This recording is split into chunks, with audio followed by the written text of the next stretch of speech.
bulan purnama, kesaktian dan kecantikan dari Nyi Blorong ini akan mencapai titik puncaknya nih, atau gong dari Nyi Blorong kepingan emas, yang sebetulnya kepingan emas itu berasal dari sisik tumbal tersebut akan dijadikan sebagai budak di kerajaan goib milik Ratu Pantai Selatan. Oke guys, Vega kali ini akan membahas mengenai legenda yang paling dikenal di Indonesia.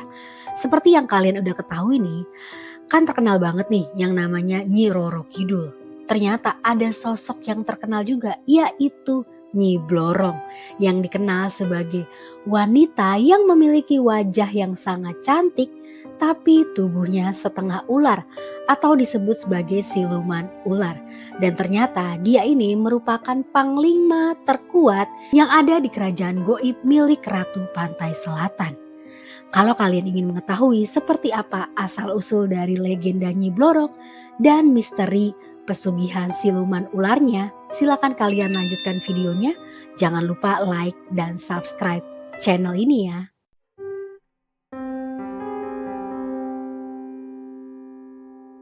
Hai, I'm Vega. Terima kasih sudah klik video ini. Bagi kalian yang belum subscribe, silakan subscribe ya. Oke guys, dengarkanlah dan menjadi tahu. Menurut legenda yang sudah beredar di masyarakat, Nyi Blorong ini awalnya merupakan putri pertama dari Nyimas Dewi Rakita, yaitu cucu dari Raja Caringin Kurung 11 atau dikenal dengan nama Prabu Jaya Cakra. Dan awalnya Nyi Blorong ini memiliki nama yaitu Nyimas Dewi Anggatri dan dikenal sebagai Nyi Blorong. Jadi awalnya Nyi Blorong ini merupakan gadis yang sangat cantik jelita. Pokoknya cantik banget ya guys. Nah, dia juga adalah putri kerajaan. Jadi otomatis apapun yang dibutuhkan sama Nyi Blorong ini selalu disediakan oleh pihak kerajaan. Tapi sayang banget nih, dia ini memiliki karakter yang cukup angkuh dan jahat. Karena hal itu dia jadinya diusir dari kerajaan milik kakeknya ini. Dan dia memutuskan untuk mengasingkan diri ke hutan selatan. Nah, dari sinilah awal mula kisah kehidupan baru sosok Nyi Blorong. Jadi pas dia lagi jalan-jalan di hutan, gak sengaja nih tiba-tiba aja Nyi Blorong ini ketemu sama pintu gerbang goib yang ternyata membawanya masuk ke dalam kerajaan Pantai Selatan, yaitu kerajaan yang dimiliki oleh Ratu Pantai Selatan yang dikenal dengan sebutan Nyi Roro Kidul. Dan karena Nyi Roro Kidul ini tahu ada manusia yang memasuki kawasannya, ditangkaplah Nyi Blorong sama prajurit milik Ratu Pantai Selatan ini. Lalu dibawalah Nyi Blorong ini ke hadapan sang Ratu Pantai Selatan. Dan karena Nyi Blorong sama Nyi Roro Kidul ini sudah bertemu, merasa ibalah Nyi Roro Kidul mendengar kisah kehidupan dari Nyi Blorong. Dan karena kasihan, Nyi Roro Kidul memutuskan untuk mengangkat Nyi Blorong menjadi anak angkatnya. Dan gak sampai di situ aja, Nyi Blorong mendapatkan kesaktian yang berupa siluman ular.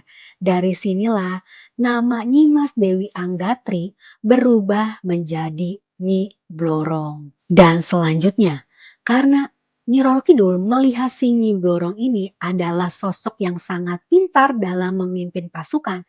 Dan dia juga sangat lihai nih dalam berperang. Akhirnya Nyi Roro Kidul memberikan sebuah kepercayaan lagi untuk Nyi Blorong, yaitu menjadi panglima tertinggi dan terkuat di kerajaan goib milik Ratu Pantai Selatan tersebut.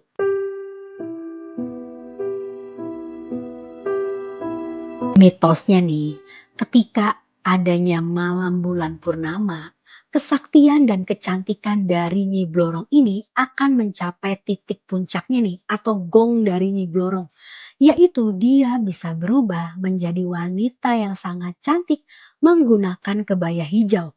Jadi dia nggak terlihat seperti siluman ular. Dan karena Nyi Blorong ini sudah menjadi panglima tertinggi dan terkuat di kerajaan goib milik Ratu Pantai Selatan, ternyata dia memiliki tugas untuk menyesatkan manusia dengan cara memberikan pesugihan.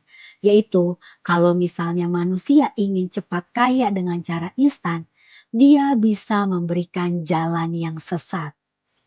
Jadi, bagi manusia-manusia yang terbawa sama hawa nafsu, akan tergiur dengan penawaran pesugihan dari Nyi Blorong ini.